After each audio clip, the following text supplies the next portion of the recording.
everybody, what is going on? Welcome to Regular Josh 1. Before we get started, make sure to hit that like button in this video, and if you're new, hit that subscribe button.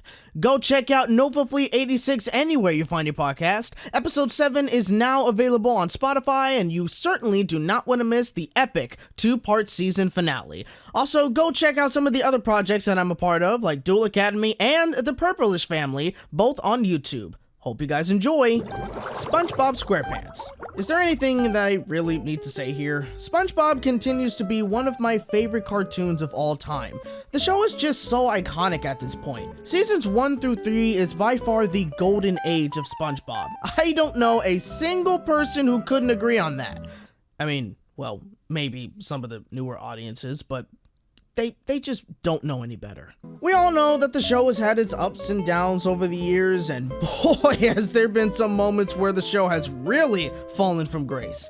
I'm looking at you, One Course Meal, a pal for Gary, and most of the episodes to come out of the Spongebob era. Thankfully, from season 9B and on, things have certainly begun to improve. I say 9B because the first 11 episodes of season 9 were still part of the Spongebob era. Crazy, you go from Kenny the Cat to Lost in Bikini Bottom. A major difference in quality between these two episodes. Now, this was around the time where it was said that Stefan Hillenburg came back to work on the show. It was honestly the change that the show really needed. Episodes were actually becoming enjoyable again. In fact, a lot of these newer episodes like Company Picnic, SpongeBob's Place, Out of the Picture, Unreal Estate, just to name a few, are among one of my favorites. Maybe not my top 10 favorite episodes of all time, but still favorites nonetheless. From where the show was for a long time, it certainly made me happy to see that the show has improved from then, and I have episodes that I finally enjoy again. Although, I can't really deny one thing about these newer episodes, and it's this. The newer seasons do make me miss the old SpongeBob way more. I know how confusing that must be since I just said that I do enjoy the newer episodes from 9B and onward, but as good as some of these episodes are, sometimes I feel like the show can be a little out there nowadays. It feels like the show is a bit more random and sometimes crazier in my opinion. Just look at some of the episodes and the animation alone. The imagery in these can be absolutely insane. It's creative, I'll give them that. Also, when you look at how some of the characters are portrayed now, they can be way loonier than what we may be used to. In a way, almost everything is just wackier. Like, this is a very wacky show right now. I'm not really saying that's a bad thing. I mean, anything is better than Spongebob.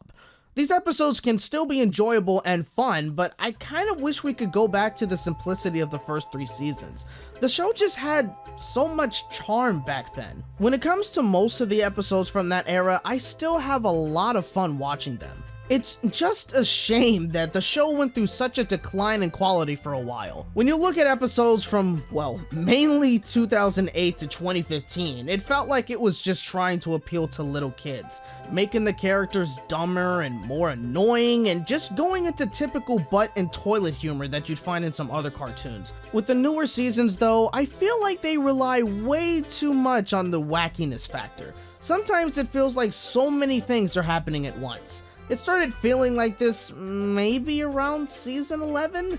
I'll say one thing though, at least these episodes are not as plain as seasons 6 through 9.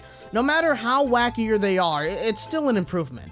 Also, if there is one thing I definitely like from these later seasons, we do get more episodes that star some of the other characters besides SpongeBob. We're getting more episodes starring Bubble Bass, more with Plankton, and even more with Pearl, Karen, Mrs. Puff, and Sandy.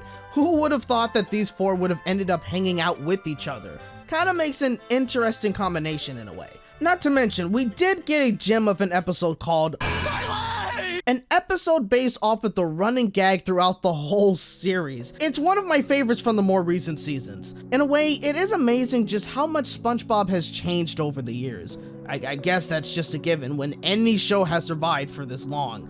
Even though I highly prefer the older seasons, I think the newer seasons of SpongeBob are still good. It may not be for everyone, but it still has its appeal. Seeing as how it got renewed for another season because the show is never going to end, I can only wonder what the future seasons are going to be like. Will they be even crazier, or will it somehow be a bit more calmer? Only time will tell at this point. Well, what do you guys think about the more recent episodes or recent seasons of SpongeBob? Let me know down in the comments below. I hope you guys enjoyed this video. If you did, hit that like button, subscribe for more content, and hit the bell to be notified on my next video. Thank you guys so much for watching, and remember, you're hearing it from a regular bunny in a regular world. See you next time. Baby.